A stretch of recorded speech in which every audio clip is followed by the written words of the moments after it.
Olá, queridos, sejam bem-vindos a mais uma aula da UCA que tem como título Tipo de Ocupação na Amazônia usando a Matemática para Pensar o Futuro. Sou a professora Simone Silva e estarei por aqui juntamente com vocês, compartilhando momentos ali de aprendizagem, mas não estou sozinha nessa missão. Aqui comigo o professor Antônio Paulo. Olá, professor, seja bem-vindo. Olá, professora. Bom, meus queridos alunos, quero dizer que é uma satisfação imensa estar aqui com vocês.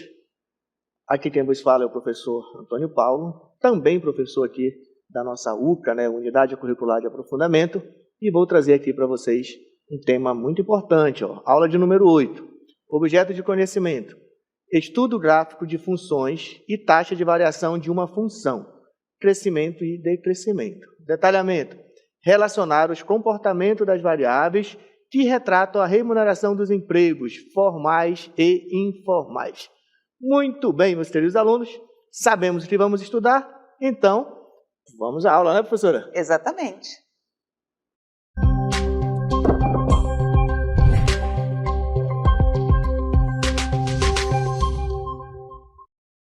Olá, meus queridos alunos, estamos agora aqui para darmos início aqui à nossa aula, não é isso, professora? Exatamente, professor. Então, nós vamos continuar falando, né, professor, sobre trabalho formal, trabalho informal. O mundo do trabalho, não é? Aqui na Amazônia é legal. Exatamente. E olha só, como nós começamos a nossa aula, acompanha aí, ó. Vocês já pararam para pensar porque algumas pessoas ganham mais do que outras, mesmo realizando tarefas semelhantes? E aí, meus queridos alunos, vocês já pararam para pensar nisso? Bom, quero dizer para vocês uma coisa muito importante, olha. Existem vários fatores que contribuem, que influenciam os salários, certo? Onde, pessoal, um deles a gente pode dizer que é a qualificação e a experiência de cada pessoa, certo? Outro ponto é a região onde a pessoa trabalha. Professora, a região, sim, meus queridos, a região também influencia em ganhar mais ou menos. Além disso, se o trabalho exige uma habilidade mais rara, uma habilidade assim, mais específica, certo? Neste caso, pessoal, o salário tende a ser maior. Se existe uma habilidade mais rara, o salário tende a ser maior, certo? Não é isso, professora? Exatamente. Esse assunto assim, é intrigante porque os fatores a gente pensa que são mínimos, né? Mas são decisivos aí na hora da remuneração. E outro fator importante é o tipo de vínculo que a pessoa tem. Se o trabalho é formal ou informal, isso afeta ali diretamente o quanto ela ganha e os benefícios que recebe. Não é porque a gente sabe ali que a formalidade traz benefícios para o trabalhador. Ou seja, mesmo que as tarefas pareçam semelhantes, o valor pago pode ser bem diferente, não é? Relacionado ali ao mundo formal e informal do trabalho. E entender que esses motivos ajudam, a essa análise, não é? A ver o mercado, como o mercado funciona, como o mundo do trabalho aí gira, é importante, não é, professor Paulo? E por que também existe essa desigualdade salarial? Com certeza. Então, pessoal, é interessante ter toda essa percepção, do porquê, pessoas realizando as mesmas tarefas, as mesmas atividades, têm salários maiores ou menores. Essa diferença aí. E é muito importante, professora, como a gente vem tratando aqui de trabalho formal e informal, a gente perceber, e vocês perceberem, nossos alunos perceberem, que tem tudo a ver, pessoal, com essa ideia de ser formal ou informal. Mas, professora, a gente preparou uma coisa muito especial também para os nossos alunos, não foi? Sim, não é? Agora nós vamos ver aí um vídeo que vem explorando um pouco mais quais são esses fatores, não é? Como isso influencia aí na hora da remuneração de pessoas que exercem a mesma função. Então, de olho na tela, vamos ao vídeo. Você já parou para pensar por que algumas pessoas ganham mais do que outras, mesmo realizando tarefas semelhantes? Vamos explorar os fatores que influenciam essas diferenças salariais. Qualificação e educação. Pessoas com maior nível de educação ou formação especializada tendem a ganhar mais. O conhecimento e as habilidades adquiridas aumentam seu valor no mercado de trabalho. Experiência. A experiência pode levar a uma maior eficiência e produtividade, justificando um salário maior. Alguém com anos de experiência em uma função pode realizar tarefas de forma mais eficaz do que alguém que está começando. Demanda e oferta de trabalho. Em áreas onde há escassez de profissionais qualificados, os salários tendem a ser mais altos. Já em áreas com muitos candidatos para poucas vagas, os salários podem ser mais baixos. Desigualdade de gênero e discriminação. Infelizmente, fatores como gênero, raça e outras formas de discriminação ainda impactam os salários. Mulheres e minorias muitas vezes recebem menos do que seus colegas homens brancos, mesmo com qualificações e desempenhos semelhantes. Escolha de trabalhar de forma formal ou informal. A escolha entre trabalho formal e informal pode influenciar significativamente os ganhos. No setor formal, regulamentações e negociações coletivas tendem a elevar os salários médios e oferecer maior estabilidade. No setor informal, os salários podem variar amplamente e, em alguns casos, podem ser mais baixos, refletindo a falta de regulamentação e de benefícios. Entender esses fatores é crucial para promover um mercado de trabalho mais justo e equitativo. Ao reconhecer e abordar essas diferenças, podemos trabalhar juntos para criar um futuro melhor para todos. Muito bem, meus queridos alunos, vocês viram aí, né, vários fatores aí que influenciam aí, né, nos ganhos, né, financeiros. E vocês perceberam onde está envolvido o trabalho formal, o trabalho informal. Bom, vamos fazer aqui uma breve análise aqui do nosso vídeo. Tá legal, pessoal? Olha só. Um dos temas aí, pessoal, é a disparidade salarial. Então, pessoal, esse é um problema complexo com raízes históricas e sociais. Essa disparidade salarial é uma coisa muito complexa. São vários motivos, tudo bem? Mas vejam só. No vídeo que assistimos, a gente viu que muitos fatores influenciam os salários. São eles: qualificação, experiência e também questões como gênero e raça. A gente viu isso durante o VT, certo? Mas e aí? Vem a pergunta, olha só. Como a gente pode ajudar a construir um mercado de trabalho mais justo? Minha querida professora está aqui ao meu lado. Como nós podemos ajudar a construir esse mundo do trabalho mais justo, hein? Uma boa interrogação, professor. Mas para que esse mundo seja aí construído, né, de uma maneira justa, alguns passos aí são importantes. O primeiro dele é a conscientização. É o primeiro passo ali, é entender por que essas desigualdades existem. Quanto mais a gente souber sobre o tema, quanto mais a gente dominar, vai ficar fácil, né, desenvolver essa consciência aí e justas serão as nossas decisões. O próximo é dialogar. Dialogar ali é chave que abre porta. É essencial conversar sobre isso. Trocar ideias com familiares, amigos, colegas e um jeito de espalhar o conhecimento e começar aí a mudar a realidade, professor Paulo. Então, e um outro passo, pessoal, é só podem pensar em participar. Nós, enquanto seres, né, seres mortais assim, na face da Terra, nós podemos ainda participar de movimentos sociais ou grupos que lutam por justiça trabalhista. Ajuda a fortalecer a nossa voz, pessoal. Então, essa participação é muito importante. Tá? Então, olha só, quando nós nos organizamos, conseguimos pressionar por mudanças, porque é óbvio, é perceptível que mudanças são necessárias para que nós possamos aí, né, melhorar esse mercado de trabalho, ou melhor, tornar esse mercado de trabalho mais justo, certo? E para tornar esse mercado de trabalho mais justo, pessoal, é preciso a participação de cada um de nós, seja por meio de pequenas atitudes, ou se engajando em movimentos sociais, ou se engajando aí em movimentos que podem ser os que nós chamamos aqui de movimentos sociais. Não é isso? Porque, olha só, pessoal, todo mundo tem um papel nessa luta, né, de minimizar essa desigualdade, né, de salário aí que existe. De mesma função. Exercer a mesma função e ter salários diferentes. Mas olha só, né, professora, nós vamos continuar a nossa aula, tem outros temas importantes também para falar, para mostrar para vocês com relação a isso.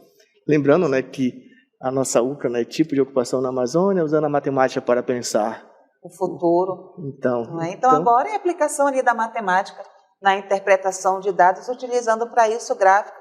De olho na tela aí, acompanhe conosco a leitura e olha aí a pergunta. No Brasil, quem ganha mais? Quem trabalha no sistema formal ou no trabalho informal, não é, professor? Então, em caso a ser pensado, né? Quem trabalha mais? É quem trabalha no trabalho no formal ou informal?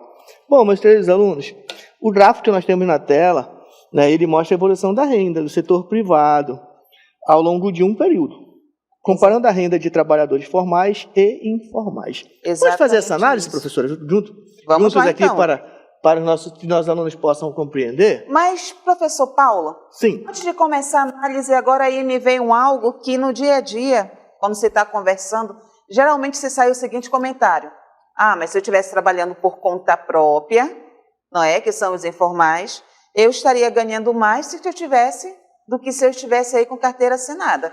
É verdade. Em alguns casos, sim, né? Mas nós podemos pensar o seguinte, meus queridos alunos, da seguinte maneira. O que nós vamos apresentar para vocês aqui são dados do IBGE, certo? E os dados do IBGE vão dizer que, no senso comum, como a professora Simone perguntou, né, em alguns com relação à renda do trabalho informal, no senso comum, algumas vezes as pessoas ganham mais. Ou melhor, são pontuais esses momentos de as pessoas trabalhando no trabalho informal ganham mais. Mas nós vamos mostrar para vocês aqui, segundo a fonte do IBGE, qual é, de fato, essa realidade. Tá legal? Então, acompanhe na tela aqui a análise do nosso gráfico. Vamos lá. Vamos lá, então, não é, professor? Trabalhador, olha só, pessoal, a linha azul diz o quê mesmo, professora? Retrata os trabalhadores formais, não é? Formais. Aí, a gente observando o gráfico, professor, a gente percebe que no trimestre de outubro a dezembro de 2017, a renda média dos trabalhadores formais era de R$ 2.715. Só que quando passa para o trimestre de dezembro a fevereiro de 2020, a gente percebe ali que houve uma queda. Não é? A média cai para 2.689. Quando chega ali o trimestre de junho a agosto de 2022, a renda média já efetua ali uma subida e passa para 2.578. Aí, o que é que a gente observa aí, professor? Então, a gente observa que a renda média dos trabalhadores formais apresentou uma leve queda, não foi isso? Entre os anos de 2017 até o ano de 2022. Exatamente isso. E os trabalhadores informais, hein? Pois é, que aí a gente vê que estão representados pela linha amarela. Aí, analisando nos mesmos trimestres, iniciando ali outubro até dezembro de 2017, observa-se que a renda média dos informais era de 1.541.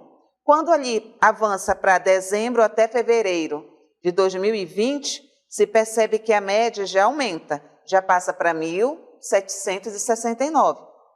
Quando chega junho até agosto de 2022, a renda média aumenta ainda mais, professor Paulo, chegando a 1.791.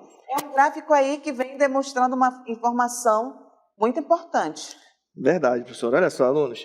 Embora a renda dos trabalhadores informais tenha crescido, ainda há uma diferença considerável em relação aos formais. Olha só, pessoal. Aqui, ó, no trimestre findou em 2017, ó, a diferença era de 1.174, no trimestre findou em 2020, 920, e aqui no trimestre que findou em agosto de 2022, né, a diferença do trabalhador formal para o informal era de 787. Isso quer dizer que a formalização, pessoal, ainda oferece mais segurança, mas o trabalho informal tem sido uma alternativa cada vez mais comum. Isso, pessoal, mostra a complexidade do mercado de trabalho, né? Seja ele trabalho formal e informal. Tudo bem?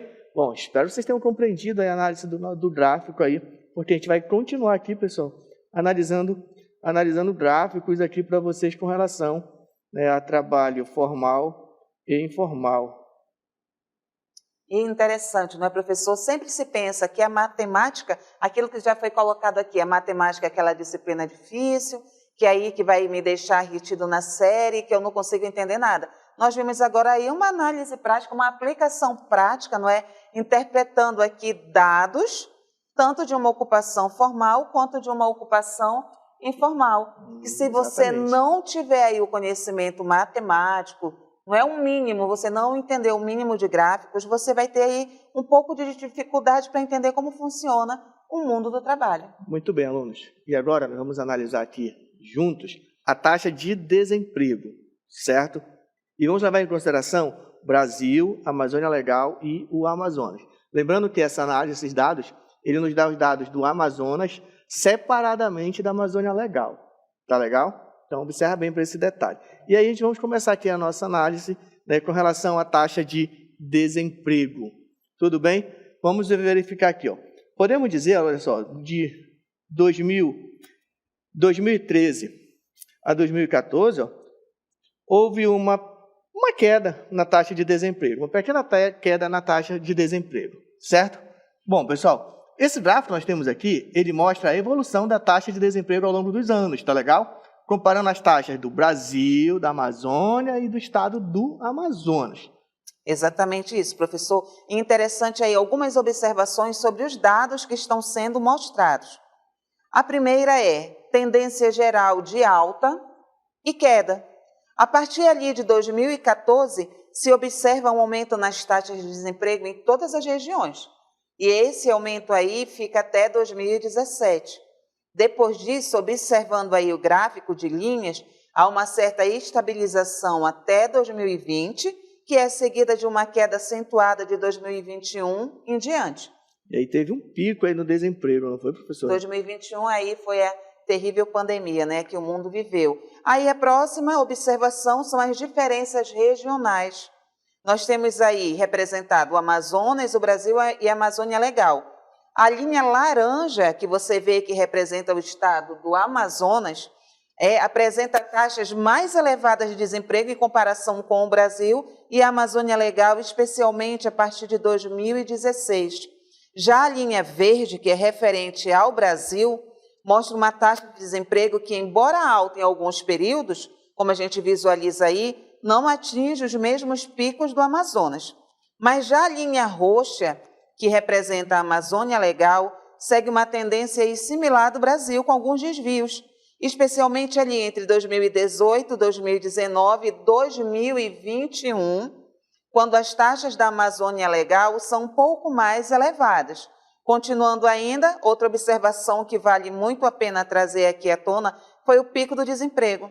O Amazonas atinge o seu pico de desemprego em torno de 2021, ultrapassando aí 15%, já o Brasil com 14% e a Amazônia Legal com 13,5%, não é? E que também registram aí altas taxas nesse período, mas um pouco abaixo do Amazonas.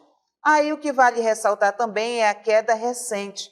De 2021 a 2023, perceba o seguinte: todas as regiões apresentam uma queda significativa na taxa de desemprego, mas o Amazonas ainda mostra aí uma taxa relativamente alta, mas em tendência de redução. É verdade, é muito importante essa análise aí, né? A gente pode dizer o seguinte, alunos, olha, todas essas observações aqui citadas aqui sugerem que fatores econômicos e sociais específicos podem ter impacto nas taxas de desemprego nas diferentes regiões.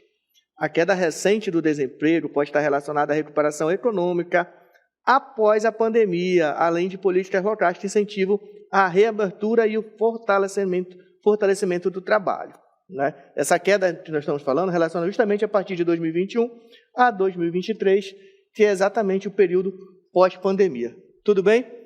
Bom, vamos continuar aqui a análise, porque nós vamos agora analisar a taxa de desemprego por sexo. Vejam só o que nós temos aqui com relação à taxa de desemprego por sexo. Vejam só, no início aqui, pessoal, na nossa análise, percebam, né, que nós estamos analisando na linha roxa o feminino e na linha verde o masculino, e percebam aí que nós temos aí em 2013 12,8 a taxa de desemprego feminina e 8,0 a taxa de desemprego masculina. Vamos à análise, professora? Vamos lá? Vamos lá então, professor. Já que nós estamos ali analisando, né, vamos aqui por sexo, vamos então começar pela taxa de desemprego feminina, não é? 2013, a taxa de desemprego das mulheres estava em torno ali de 12%. Houve um aumento expressivo entre 2015 e 2016, chegando a um pico ali próximo de 20%, mas a partir de 2017, a taxa permaneceu alta, mas com pequenas oscilações. Após 2021, o que é que a gente começa a perceber aí, professor? Que a taxa começou a cair de forma mais acentuada. E ela chega a cerca de 13% em 2023. Já a taxa de desemprego masculina, que está sendo representada pela linha verde, em 2013 a taxa de desemprego dos homens era menor, estava ali por volta de 8%. Assim como a taxa feminina, há um aumento entre 2015 e 2016, atingindo o pico em torno ali de 12%. Só que depois a taxa masculina vai dar uma oscilação até 2021, com tendência de queda a partir desse ponto, como vocês podem observar aí o gráfico. Já em 2023, a taxa masculina chegou a aproximadamente 8%, mostrando uma recuperação mais rápida em comparação à feminina. Mas aí, fazendo uma comparação entre essas duas taxas de desemprego, durante todo o período, o que é que a gente observa? A taxa de desemprego das mulheres foi consistentemente maior que a dos homens, não é? E a diferença entre as taxas masculinas e femininas se manteve evidente, com uma disparidade ainda presente aí em 2023. Então, pessoal, em linhas gerais, podemos dizer o seguinte, que a desigualdade de gênero na taxa de desemprego, com as mulheres enfrentando taxas mais altas ao longo de todo o período analisado no gráfico. Embora ambas as taxas tenham mostrado tendência de queda a partir de 2021, a diferença persiste, indicando possíveis barreiras que afetam as mulheres no mercado de trabalho. Tudo bem? Bom, vamos continuar aqui agora a nossa aula, nossas análises, porque nós vamos trazer aqui uma outra situação. Tudo bem? Acompanhe aqui com a gente na cartela, que nós temos aqui uma outra situação, uma tabela que trata aqui, pessoal, da renda per capita, não é isso, professora? Exatamente. Houve ali uma mudança, não é agora de gráfico de linhas, e nós vamos ali numa tabela, e como aí diz o título da tabela, não é? Rendimento nominal mensal domiciliar per capita da população residente na Amazônia em 2020, e esses valores aí estão sendo dados em reais, mas é interessante, não é, professor Paulo, aqui definir rapidinho o que são esses rendimentos domiciliares per capita.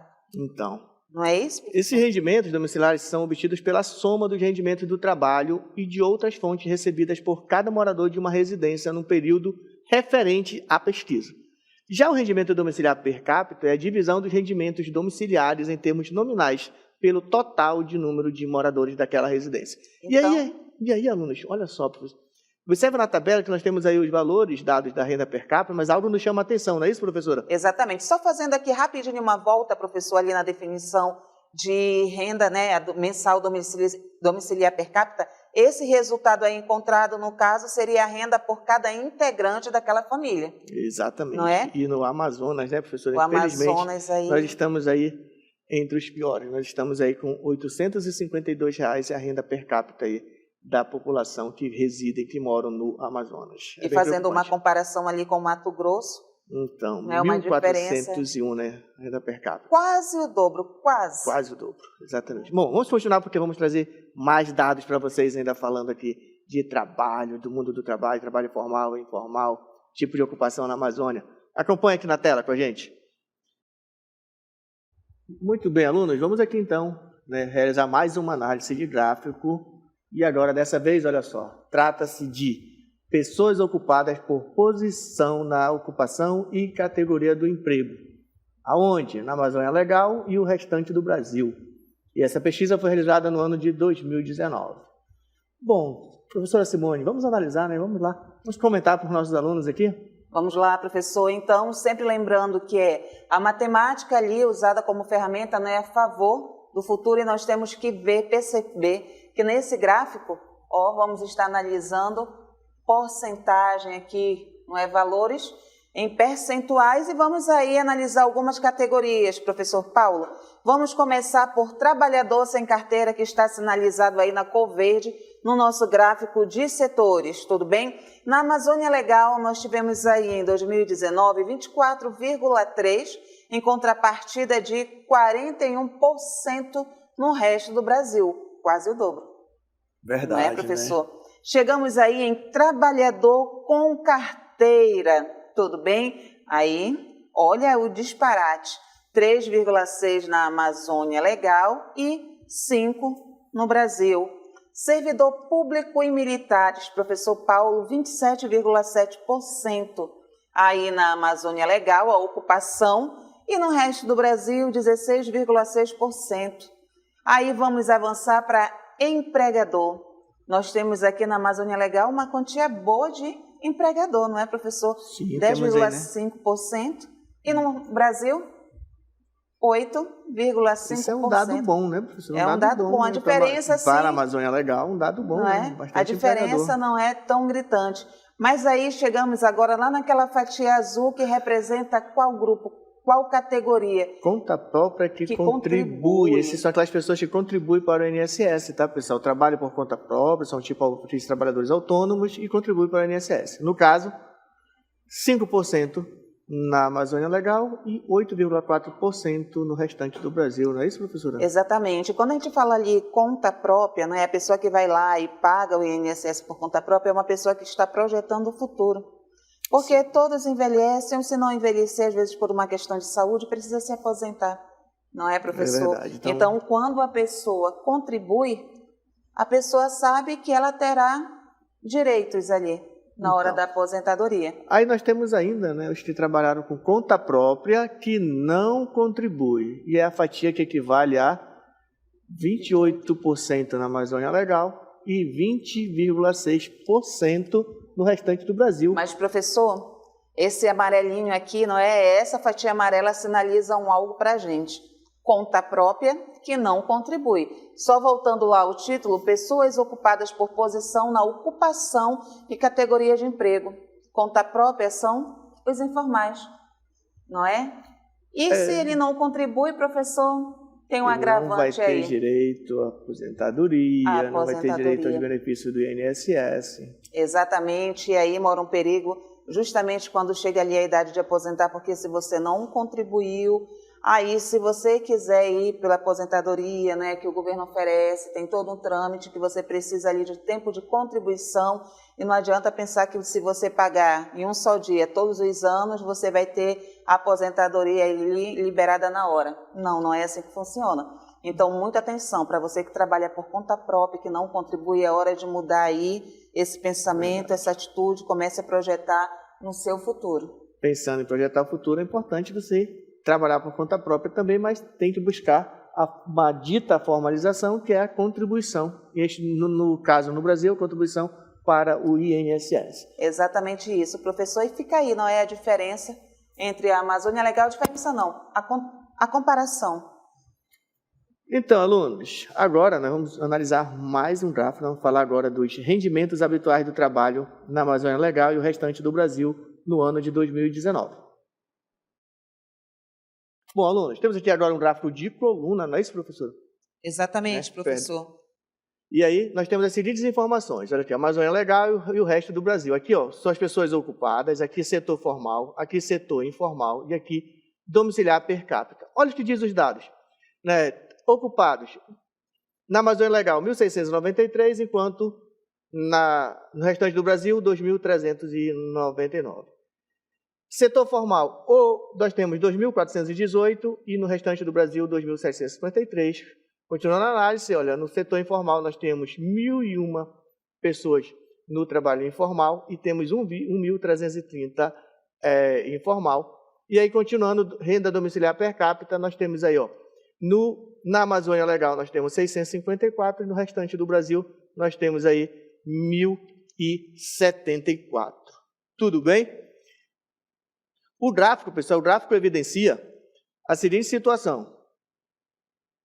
Então, não é, professor Paulo, observando aí esse gráfico de colunas, com toda a análise que você acabou de fazer, o que é que se percebe? Você percebe que esse gráfico compara os rendimentos habituais do trabalho ali em reais na Amazônia Legal e no restante do Brasil para o ano de 2019, segmentando esses rendimentos entre diferentes grupos.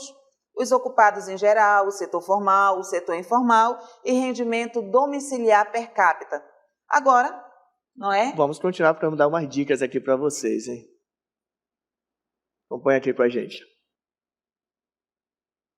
Olha essa pergunta, professora. O que fazer para minimizar a disparidade existente na renda dos trabalhadores que vivem na Amazônia e o resto do Brasil? O que fazer, hein? Uma boa pergunta. Então, vamos trazer aqui algumas dicas para vocês. Olha na tela.